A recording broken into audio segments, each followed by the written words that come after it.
3월 19일 이 새벽에 하나님께서 우리에게 주신 말씀은 구약성서 학개서 1장 1절부터 15절까지의 말씀입니다. 구약성서 1310쪽 학개서 1장 1절부터 15절까지의 말씀입니다. 말씀을 함께 보도록 하겠습니다. 다리오 왕 제2년 여섯째 달 곧 그 달 초하루에 여호와의 말씀이 선지자 학개로 말미암아 스알디엘의 아들 유다 총독 수룹바벨과 여호사닥의 아들 대제사장 여호수아에게 임하니라. 이르시되 만군의 여호와가 이같이 말하여 이르노라. 이 백성이 말하기를 여호와의 전을 건축할 시기가 이르지 아니하였다 하느니라. 여호와의 말씀이 선지자 학개에게 임하여 이르시되 이 성전이 황폐하였거늘 너희가 이때에 판벽한 집에 거주하는 것이 옳으냐. 그러므로 이제 만군의 여호와가 이같이 말하노니 너희는 너희의 행위를 살필지니라.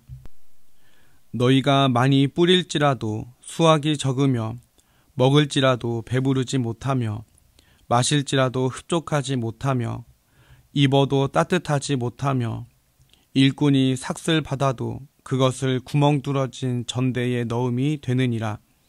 만군의 여호와가 말하노니 너희는 자기의 행위를 살필지니라. 너희는 산에 올라가서 나무를 가져다가 성전을 건축하라. 그리하면 내가 그것으로 말미암아 기뻐하고 또 영광을 얻으리라. 여호와가 말하였느니라. 너희가 많은 것을 바랐으나 도리어 적었고 너희가 그것을 집으로 가져갔으나 내가 불어 버렸느니라. 나 만군의 여호와가 말하노라. 이것이 무슨 까닭이냐. 내 집은 황폐하였으되 너희는 각각 자기의 집을 짓기 위하여 빨랐음이라. 그러므로 너희로 말미암아 하늘은 이슬을 그쳤고 땅은 산물을 그쳤으며 내가 이 땅과 산과 곡물과 새 포도주와 기름과 땅의 모든 소산과 사람과 가축과 손으로 수고하는 모든 일에 한재를 들게 하였느니라.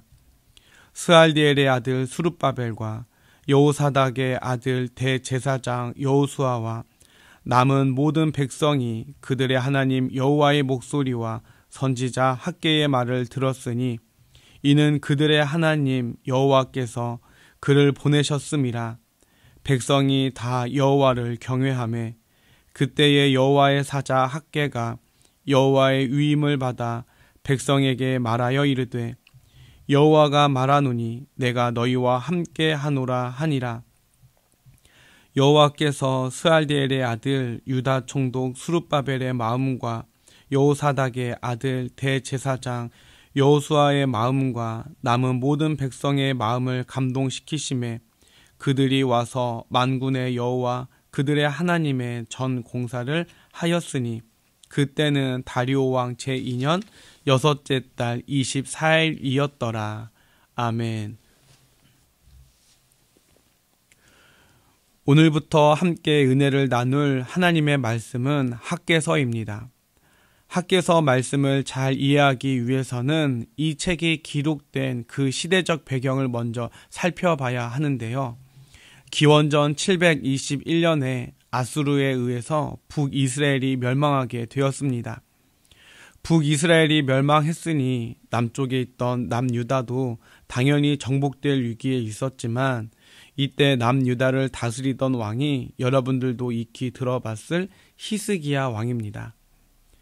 히스기야 왕은 남유다 전체 역사를 통틀어서도 하나님을 기쁘게 했던 몇 안 되는 선한 왕 중에 하나였는데요. 그래서 하나님은 남유다를 아수르의 위협에서 지켜주십니다. 이것은 아무리 위기가 닥쳐와도 하나님 앞에 바로 서면 하나님이 지켜주신다라는 것을 보여주신 것입니다. 남유다가 멸망하지 않았던 또 한 가지 북이스라엘의 잘못된 신앙을 거울 삼아 너희들도 잘못된 신앙에서 되돌아서 하나님만을 온전히 섬기는 나라가 되라는 것을 보여주기 위함이었습니다. 하지만 안타깝게도 남유다는 그러질 못했습니다. 그래서 북이스라엘이 멸망한 지 140년도 안 된 기원전 586년에 남유다는 북이스라엘을 멸망시켰던 아수르를 다시 멸망하게 한 바벨론에 의해서 멸망하게 됩니다. 그래서 다니엘과 세 친구와 같은 남유다의 왕족이나 귀족 자녀들, 또 기술 장인들을 포함한 똑똑한 사람들은 모두 포로로 끌려가 바벨론에서 살게 됩니다. 그러다가 선지자들이 다시 돌아오게 될 것이다 라고 선포했었던 70년이 되었습니다. 그러자 남유다를 멸망시켰던 바벨론이 이제는 페르시아, 성경 이름은 바사라고 하는 나라에게 멸망을 당하게 됩니다. 그러니까 지금 제국이 아수르에서 바벨론, 바벨론에서 다시 바사로 바뀌게 된 것이죠. 이 바사의 통치 개념은 피정복 국가들이 세금과 같이 철저히 그들에게 복종만 잘하면 대부분 그들의 자치권을 인정해주는 그러한 제도를 가지고 있었습니다. 그래서 바사의 초대 왕이었던 고레스 왕은 칙령을 내려서 이스라엘 백성들이 다시 고국으로 되돌아가서 살 수 있도록 명령을 내리게 됩니다. 게다가 빼앗았던 솔로몬 성전의 기물들까지 모두 가지고 되돌아가라는 보너스까지 베풀어 줍니다. 이렇게 1차 포로 귀환단이 꾸려집니다.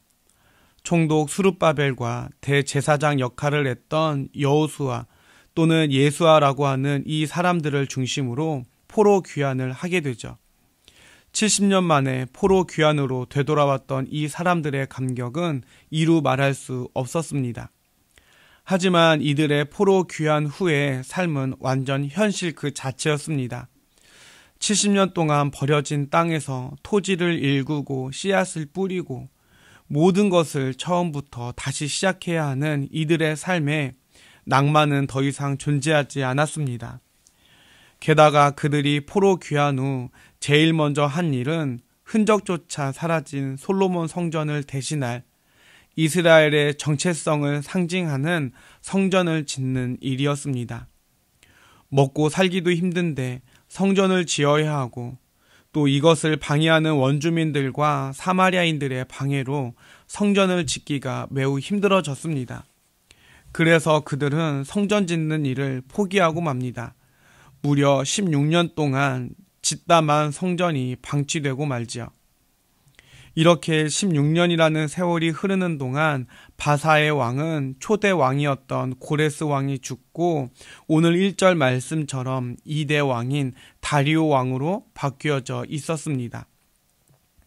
그때 하나님은 선지자들을 보내서 다시 성전을 짓도록 독려하는데 그렇게 쓰임받은 선지자가 오늘 주인공인 학개 선지자와 스가랴 선지자입니다. 그런데 오늘 2절 말씀을 보십시오.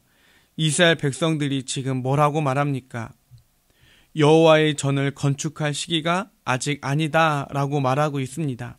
그래서 하나님은 4절에서 너희가 짓다만 이 성전이 황폐하게 되었거늘 너희는 이러한 때에 판벽한 집, 즉 잘 꾸며놓은 집에서 잘 먹고 잘 살고 있는 것이 말이 되느냐 하고 꾸짖습니다.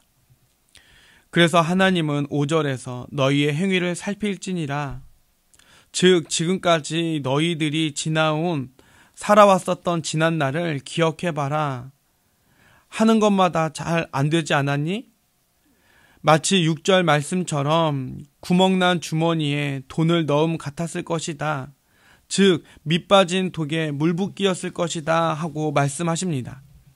너희들이 열심히 살았지만 결과가 항상 좋지 못했을 것이다 라고 말씀하고 있는 겁니다. 9절부터 11절 말씀도 마찬가지입니다. 너희들의 우선순위가 잘못되었다라고 말씀하고 있는 겁니다. 그래서 8절에서 하나님은 말씀하시기를 산에 올라가 나무를 해서 성전을 건축하라 라고 말씀합니다. 즉 너희들의 우선순위를 정해라. 다시 말해 성전부터 지으라 라는 겁니다. 하나님의 일부터 하라는 겁니다. 그러면서 말씀하시기를 하나님은 이것으로 영광을 받으시겠다라고 말씀합니다. 무슨 말이냐면 솔로몬 성전의 영광을 본 사람들 눈에는 현재 다시 짓는 성전이 형편없어 보였습니다. 그래서 솔로몬 성전처럼 휘황찬란하게 지으려다 보니 오히려 자포자기하게 된 것입니다. 그런데 하나님은 그러한 외형적인 것이 아니라 비록 너희들이 보기에는 초라하게 보일지는 모르겠지만 나는 너희들의 그 정성과 열심을 보고 그렇게 지어진 성전을 기뻐 받으시겠다라는 겁니다. 학개 선지자가 이렇게 하나님의 말씀을 선포하게 되었을 때 백성들의 마음이 움직이기 시작했습니다. 그래서 14절 마지막 절 말씀처럼 다시 성전 건축 공사가 재개가 되었는데 그때가 바로 다리오 왕 제2년 6째 달 26일이었다라고 기록하고 있습니다. 1절 말씀과 비교할 때 16년 동안 중단되었던 성전 건축 공사가 하나님의 말씀을 들은 지 24일 만에 다시 시작하게 되었다라는 겁니다. 오늘 말씀을 통해 깨닫게 되는 것은 우리가 아무리 바쁘게 살아도 하나님 우선순위로 살아야 한다라는 겁니다. 두 번째는 하나님 앞에서 화려하고 크고 웅장한 멋진 것을 드리거나 해내는 것이 중요한 것이 아니라 작고 보잘것없는 것이라 할지라도 일단 내게 주어진 것들에 최선을 다하는 자세가 중요하다라는 겁니다. 그렇게 하나님 기쁘게 하는 것이 하나님이 정말 우리를 통해 바라시고 원하시는 모습이라는 겁니다. 사랑하는 행복한 교회 성도 여러분, 이렇게 우리가 하나님 우선순위로 또 내게 주어진 자리에서 하나님의 영광을 위하여 최선을 다하는 성도가 되어야 하겠습니다. 그렇게 하나님께 영광을 돌리며 하나님을 기쁘게 하는 하나님의 마음을 흡족해 하는 모든 성도 여러분들이 다 될 수 있기를 주님의 이름으로 간절히 축원해 드립니다. 함께 기도하도록 하겠습니다. 하나님, 오늘도 우리에게 귀한 하루를 허락하여 주심에 감사를 드립니다. 오늘도 하나님의 뜻을 헤아려 살아가는 저희들 되게 하여 주옵시고 거룩한 산 제물이 되어 세상을 밝히고 세상을 살리는 빛과 소금의 역할을 다하는 주님의 거룩한 자녀 되게 하여 주시옵소서. 우리가 세상에 속해 살아가지만 하나님이 내 삶의 우선순위가 되어 살게 하여 주옵시고 하나님께서 내게 주어진 사명을 기쁨으로 감당하고 최선을 다하는 거룩한 주님의 자녀 되게 하여 주시옵소서.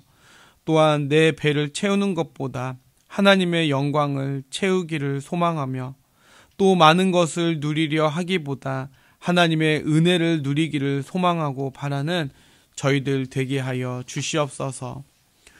오늘도 코로나 바이러스로 인하여 주어진 자리에서 최선을 다하는 의료진들과 봉사자들의 건강과 또 그들의 가정을 지켜주시기를 기도합니다.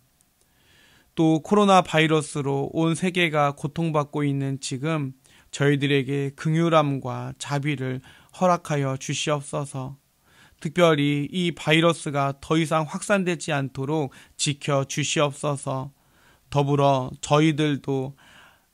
저희들로 하여금 하나님 앞에서 더욱더 겸손한 마음 허락하여 주시옵소서. 예수님의 이름으로 기도합니다. 아멘.